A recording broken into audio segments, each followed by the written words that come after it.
El contexto en el que Jesús nace y el cristianismo mismo nace es bastante interesante. El historiador y teólogo Justo González dice que es importante estudiar la historia del cristianismo porque el cristianismo es encarnación y existe por lo tanto en lo concreto e histórico. La realidad de las cosas es que no podemos separar el cristianismo de su contexto histórico y cultural, y este contexto precisamente es Palestina en el siglo I, y este mismo contexto tiene muchas implicaciones sobre su visión del mundo, cosa que vamos a revisar en este video. Pero si empezamos por los evangelios nos damos cuenta de esa importancia que le dan los escritores acerca de datar a Jesús en un punto histórico en específico. Por ejemplo, Lucas dice que Jesús nace cuando Herodes era rey de Judea. El mismo Lucas menciona el censo que hace el emperador César Augusto en tiempos de Cirenio, cuando era gobernador de Siria. Mateo mismo empieza con una genealogía injertando a Jesús en la historia del pueblo de Israel, y esto lo hace para demostrar que Jesús era el cumplimiento de una promesa hacia los judíos. Incluso el mismo Mateo también menciona, como Lucas, que Jesús nace cuando Herodes era rey de Judea. Marcos nos dice que Jesús inicia su ministerio en los tiempos de Juan el Bautista, y el Evangelio de Juan nos dice que ese verbo que estaba en el principio con Dios se encarna en forma humana en este momento histórico en concreto. Y es que la historia del cristianismo después de los evangelios empieza con los hechos de los apóstoles, y los hechos de los apóstoles no son simples actos de aquellos discípulos de este gran maestro, realmente son los hechos del Espíritu Santo. El mismo historiador Justo González dice lo siguiente: la historia del cristianismo es la historia de los hechos del Espíritu Santo entre los hombres y mujeres que nos han precedido en la fe. Estos hechos son el Espíritu Santo obrando en esos discípulos de este gran maestro que pronto se convertiría en el Mesías para ellos. Y para entender este movimiento emergente, esta primera iglesia, este cristianismo primitivo, necesitamos entender el mundo en el que vivieron. Tanto Jesús como los apóstoles eran judíos del siglo I, del segundo templo de Jerusalén, y esto conlleva muchas formas de ver el mundo, de experimentar su fe, de su cosmovisión. Y en este periodo la historia del pueblo judío está marcada por muchos conflictos, por muchos problemas, y para entender estos judíos del segundo templo tenemos que remontarnos al siglo VI a.C.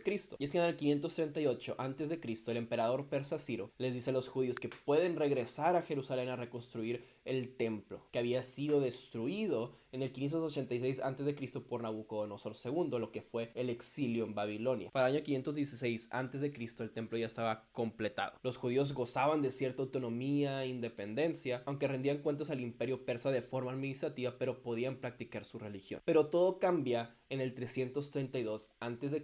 con la llegada de un hombre que probablemente no solamente cambió la historia de la zona ni del pueblo judío, sino de toda la humanidad, que se llama Alejandro Magno. Alejandro Magno, con el imperio de Macedonia, domina la zona, toma el poder de Judea, pero él es un poco flexible. Y es que Alejandro Magno no solamente quería un imperio que fuera conquistando territorios y que se expandiera, sino quería un imperio cultural. Él quería unir a toda la civilización bajo una misma cosmovisión, principalmente griega, y para eso utiliza algo que se llama el helenismo. Y este helenismo fue una ideología que utilizó para implementar sus ideas griegas, que el arte, la religión, el lenguaje, a los territorios que iban conquistando, y para él así unir a la humanidad. Y cuando llega con los judíos se dice que un sumo sacerdote llamado Jadúa recibe a Alejandro con honores, y esto provoca una cierta empatía en Alejandro Magno y les da cierta libertad religiosa para poder seguir practicando sus ritos y la adoración a su dios. Pero la situación no duró mucho tiempo porque Alejandro muere y su imperio se divide, y eventualmente después de conflictos internos llega al poder el imperio Seleucida, y el imperio Seleucida toma la zona y ellos imponen una helenización mucho más severa sobre los judíos. Esto provoca lo que se llama la revuelta macabea, que vamos a ver más adelante, que es una de las luchas o de las guerras más importantes del pueblo judío, que es la que da como resultado lo que conocemos como Hanukkah. Y precisamente es en el año 175 a.C. donde llega al poder un hombre llamado Antíoco IV Epífano. Él quería erradicar la práctica religiosa judía, incluso prohibió cosas esenciales para ellos como la circuncisión, el sabbat y la misma Torah. Quiso imponer el sacrificio a dioses griegos a los judíos y llegó al punto de poner una estatua de Zeus dentro del templo de Jerusalén, y para los judíos eso fue el límite, e inició una revuelta que se llama la revuelta macabea, liderada por el sacerdote Matatías y sus hijos, entre ellos Judas Macabeo, que es muy importante para esta historia. Para el año 164 a.C. Judas Macabeo reconquista Jerusalén. Ya Matatías había muerto, pero su hijo Judas siguió con esta revuelta, siguió con este movimiento, reconquista Jerusalén, purifica el templo, y una vez más los judíos gozan de autonomía, independencia y libertad religiosa, llegando al punto que incluso anexan territorios como Samaria, Idumea y Galileo. Pero hubo muchos conflictos internos entre los judíos. En el 63 a.C., un hombre llamado Juan Hircano II, que era hermano de Aristóbulo II, que era el gobernante de Judea, se rebela contra él y le pide ayuda a Pompeyo Magno, que era un general general del Imperio Romano. Y los romanos todavía no eran este gran imperio que conocemos más adelante, pero ya estaban en proceso de expansión. Pompeyo Magno aprovecha la guerra civil judía, se mete al territorio y lo anexa al Imperio Romano. Pero aún con esto los romanos le dan cierta libertad a los judíos de practicar su religión. Todo cambia cuando en el 40 a.C.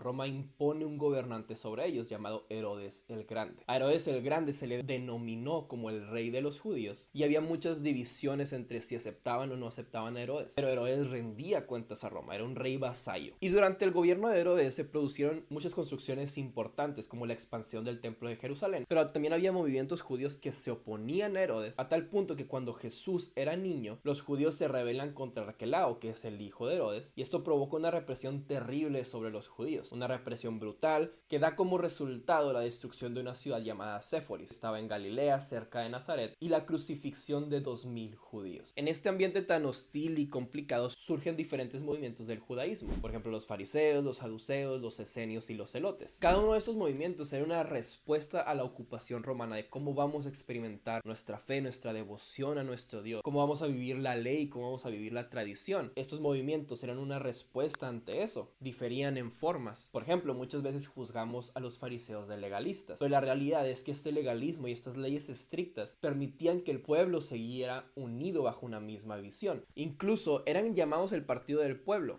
la facción judía a la que Jesús y los apóstoles seguramente eran mucho más cercanos, ya que los saduceos eran una facción aristócrata. De aquí venía normalmente el sumo sacerdote y contribuían mucho con Roma. Los esenios eran una comunidad ascética, purista, con tendencias escatológicas, y precisamente a los esenios se les atribuyen los rollos del Mar Muerto. Y los celotes eran un grupo radical judío que se oponía fuertemente a Roma. No querían rendirles tributo, no querían tropas romanas en Judea, y precisamente ellos son los que inician la rebelión en el 66 después de Cristo. Esta rebelión produce que en el 70 después de Cristo se destruyera definitivamente el templo de Jerusalén a manos de Tito, que era el hijo de Vespasiano, que era el emperador romano en turno. Y dentro de todos estos movimientos, los judíos compartían dos bases fundamentales, que es el monoteísmo ético y la esperanza escatológica. El monoteísmo ético es básicamente que hay un solo Dios, y ese Dios demanda la adoración correcta bajo ciertos parámetros, pero es ético porque también ese mismo Dios demanda una relación adecuada entre los seres humanos. Y la esperanza escatológica es que todos los judíos pensaban que llegaría el día en que Dios iba a intervenir en la historia para restaurar este reino de Israel y que era un reino de justicia y de paz. Las diferentes facciones y diferentes movimientos interpretaban estas dos bases fundamentales de diferentes maneras, pensaban que iban a ser de formas diferentes, pero las compartían. Y en este mundo caótico lleno de conflictos es donde nace Jesús y es donde nace el cristianismo. Un movimiento que empieza en un rincón de Judea pero que se esparce rápidamente, impacta el mundo entero, incluso hasta el siglo XXI donde estamos hoy. Si te ha gustado este video, suscríbete a este canal, vamos empezando, pero vamos a seguir hablando de historia del cristianismo de forma cronológica. Ahora, dentro de esta forma cronológica hay diferentes temas que son muy interesantes, que es importante tratar a profundidad por separado. Por ejemplo, la revuelta de los macabeos, hablar específicamente de eso, pero ya como un tema extra. Entonces te invito a que comentes cuál es tu opinión al respecto, que des like, que compartas este video y que también des suscribir, es muy importante. Nos vemos en el siguiente video.